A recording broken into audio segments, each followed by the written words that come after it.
Yo le daría la palabra a Mafi, a María Fernanda Barreto, que está siguiendo atentamente las negociaciones de paz entre el Ejército de Liberación Nacional de Colombia y el gobierno colombiano, y que ha hecho una entrevista a Pablo Beltrán del ELN y también a Oti Patiño, que hoy publicamos, por cierto, Mafi, Resumen Sí, Latinoamericano. lo vi. Muchísimas gracias, Carlos. Se escucha, ¿verdad? Perfecto. Ok. Hola, Chema, querido. Bueno, saludar en primer lugar con mucha alegría la primera emisión del noticiero del Frente Comunicacional Antiimperialista de Nuestra América. Y bueno, creo que este es un gran esfuerzo colectivo que esperamos que logremos que permanezca en el tiempo y que ya en sí mismo es una gran victoria para nosotros y nosotras que normalmente nos encontramos en la lucha, pero a veces ese encuentro es muy desordenado, ¿no? Porque vivimos entre tratar de mantener los objetivos estratégicos claros, pero sometidos a un activismo y una lucha cotidiana que a veces nos saca de la importancia de, por ejemplo, tejer este tipo de redes. Así que saludo la creación del Frente y esta primera emisión de nuestro noticiero. Aclarar que soy colombo-venezolana y no estoy dispuesta a renunciar a ninguna de mis nacionalidades. Vamos, que nos va a hablar Así de que, Colombia nos va a hablar de Colombia y de Venezuela, de las dos. sí, por lo menos brevemente lo que me permita el tiempo. Me encanta también haber podido compartir espacio con los compañeros, el compañero y la compañera de Haití, porque creo que más allá del tuitazo que lanzó también este frente comunicacional denunciando el asesinato este año de 19, creo que ya van 20, que me corrija Chema, pero o 19 o 20 comunicadores en Haití este año, y creo que es muy grave y creo que realmente Haití está siempre invisibilizada, incluso dentro de nuestra América, por un racismo estructural que persiste en todos nosotros y nosotras como sociedades, digo, y también, por supuesto, porque está sometida a una brutal violencia y un brutal cerco por parte de los Estados Unidos, incluso de la Unión Europea también y de las corporaciones mediáticas. En cuanto a lo que mencionaba Carlos, ciertamente hemos venido realizando una serie de entrevistas que continúan con el libro que presentamos en Argentina el mes pasado, Nuestra América en Palabras, entrevistas para comprender la guerra y construir la paz. Y allí hemos realizado algunas entrevistas en torno a la paz de Colombia, varias, aparte de las que mencionó Carlos, y algunas específicamente en torno al diálogo, que todavía no es negociación, por ahora es diálogo, entre el gobierno colombiano y el Ejército de Liberación Nacional. Hemos tenido la oportunidad de subir 2 veces, porque hay que subir a la montaña para llegar allá donde se están realizando los diálogos, un lugar bellísimo, pero sumamente frío, rodeado de neblina, que es el Guaraíra Repano, esa bellísima montaña que vigila Caracas, en cuyas faldas crece Caracas. Y allí hemos estado ya en 2 ocasiones desde que se reiniciaron los diálogos hace 2 semanas. Hemos realizado más o menos un informe semanal al respecto. Estos diálogos van avanzando. Ya han generado 2 acuerdos, un acuerdo en cuanto a la unidad comunicacional que van a mantener en torno a los resultados que vayan emergiendo de la mesa. En cuanto a los países garantes, que continúan siendo países garantes, Noruega, Venezuela y Cuba, los países acompañantes y la invitación que se hiciera a los Estados Unidos a que nombre un delegado para que participe en la mesa, desde el entendido de que ese conflicto armado interno en Colombia pues no es tan interno, es un conflicto azuzado, alimentado por los Estados Unidos y sobre todo generado por los intereses del capitalismo mundial. que ha encontrado en Colombia pues un enclave en nuestra América. Así que van avanzando las mesas, también se logró ahora un acuerdo, digamos, de tipo humanitario para las comunidades indígenas en Vera, y esperamos que siga avanzando, que se generen más acuerdos esta semana. El fin de semana, bueno, ellos anunciaron la primera semana que este primer ciclo de diálogos debe terminar a mediados de diciembre. No sabemos si para el año entrante esos diálogos se retomen en Venezuela o en Cuba o en Noruega, que son los países garantes de estos diálogos. Pero lo que sí sabemos es que va a tener un cierre este primer ciclo a mediados de diciembre. Y bueno, estaremos informando al respecto. Tanto en Resumen Latinoamericano como en el propio canal de Tertulia en Cuarentena se pueden ver las entrevistas que hemos realizado. Con respecto a otros temas en Colombia que tampoco pierden relación con este, se realizó el fin de semana, particularmente el viernes y el sábado, la Convención Nacional Campesina, una convención muy importante en la que más de 2.500 campesinos y campesinas de Colombia se encontraron en Bogotá con el presidente Gustavo Petro y con algunos y algunas ministras para conversar el tema campesino y hablar de la necesidad de una reforma agraria en Colombia, que por supuesto subyace también en las raíces del conflicto armado que vive Colombia. Y entendiendo eso, desde la mesa de diálogos entre el gobierno y el ELN,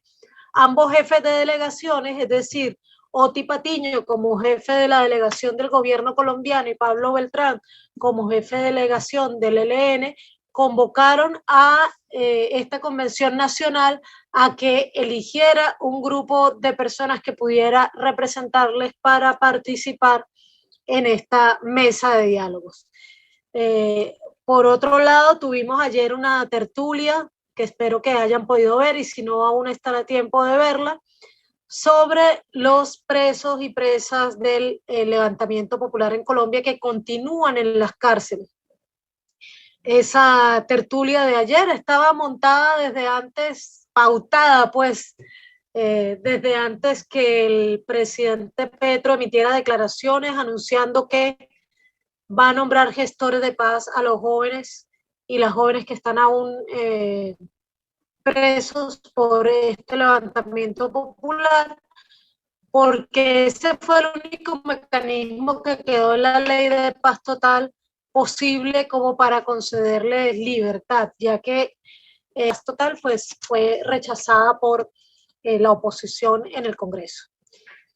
Pero hemos sabido que la reunión de hoy no fue muy exitosa, como era de esperarse.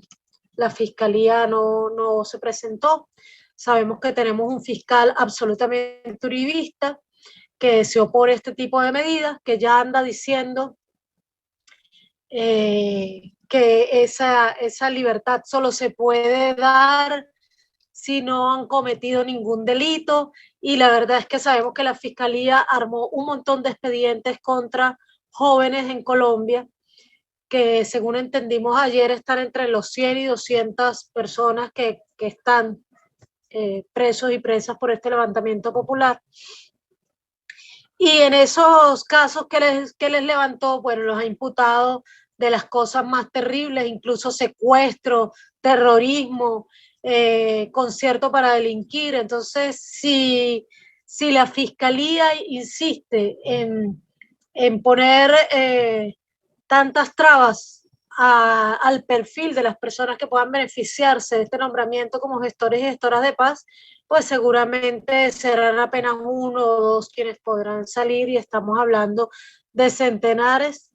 de jóvenes que están en prisión, de los cuales ya uno murió en prisión calcinado,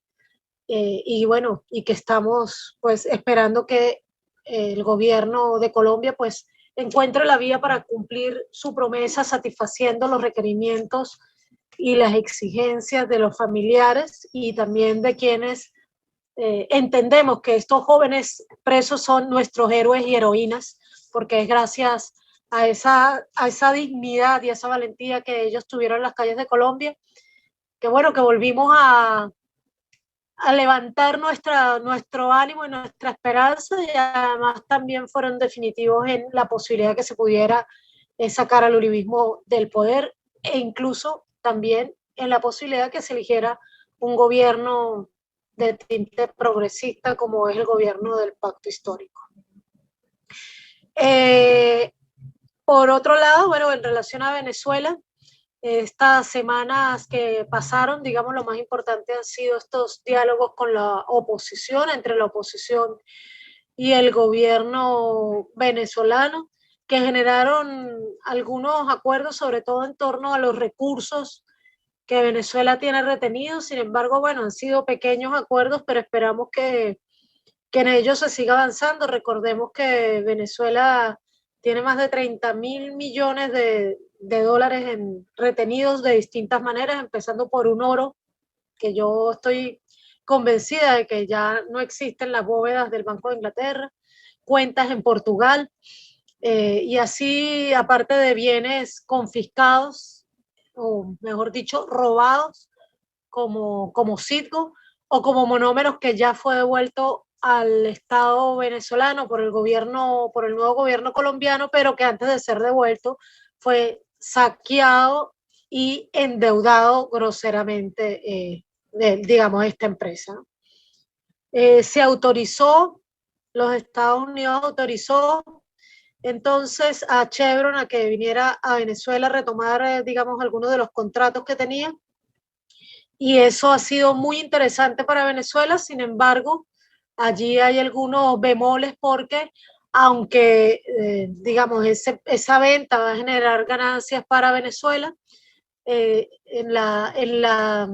resolución se ha dicho que no puede pagarse las regalías ni los impuestos al Estado venezolano, es decir, que los Estados Unidos no le autoriza a Chevron a pagar las regalías y los impuestos. Así que bueno, hoy hubo incluso pronunciamiento del PSUV diciendo eso, que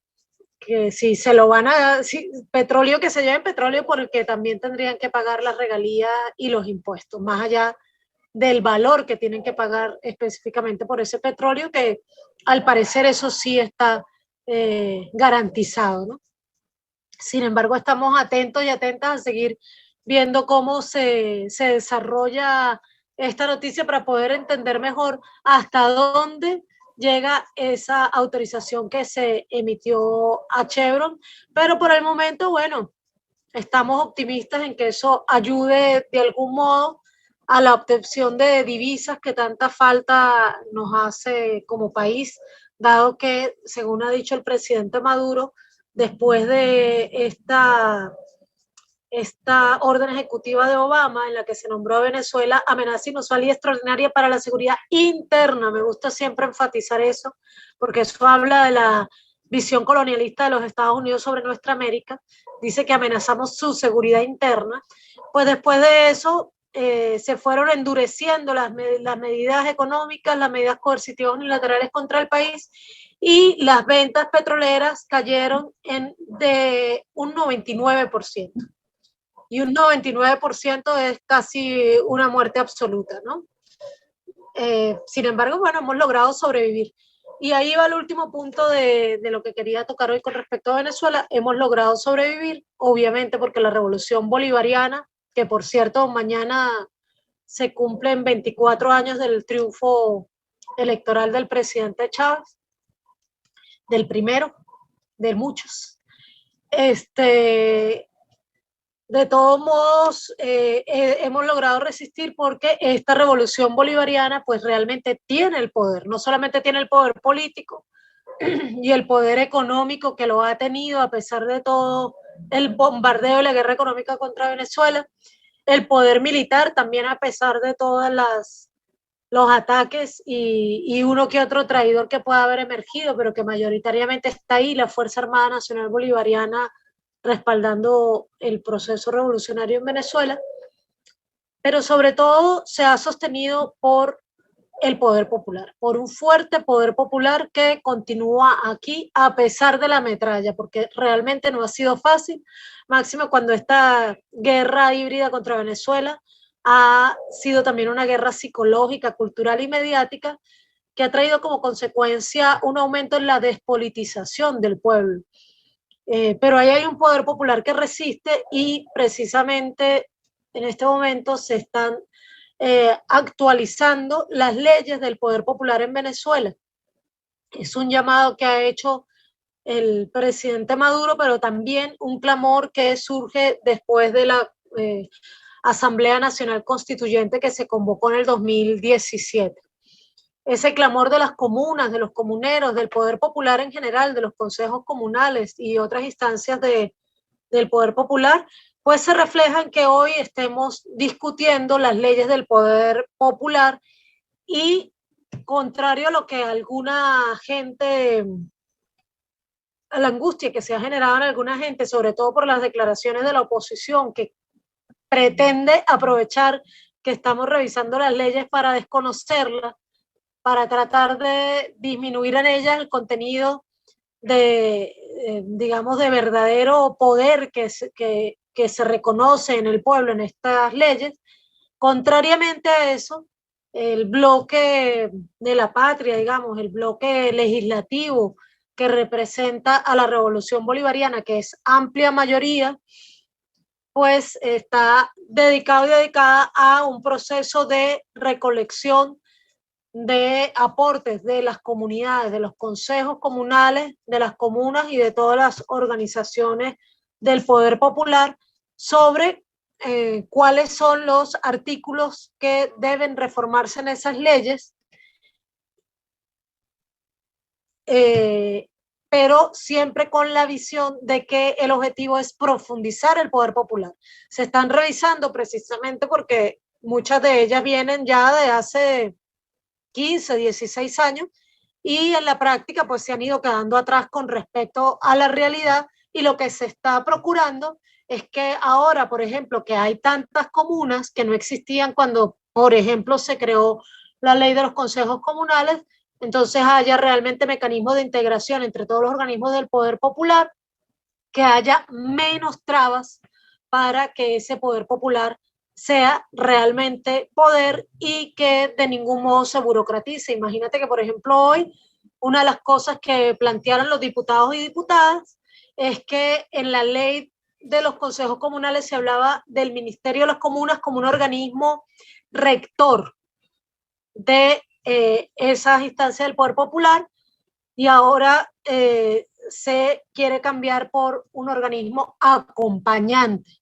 de esas organizaciones del poder popular. De modo que vemos ahí el espíritu de que ese Estado liberal que por supuesto aún tenemos en Venezuela se vaya rompiendo cada vez más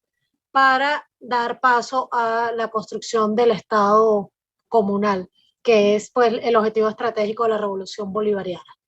Dicho esto, pues creo que cumplí la misión de dar un breve resumen colombo-venezolano, porque me niego a pararme a un solo lado de la frontera. Me parece perfecto. De que recuperemos la Gran Colombia y borremos todas esas fronteras. Eso iba a decirte, que eso es la Gran Colombia. Eso es la Gran Colombia.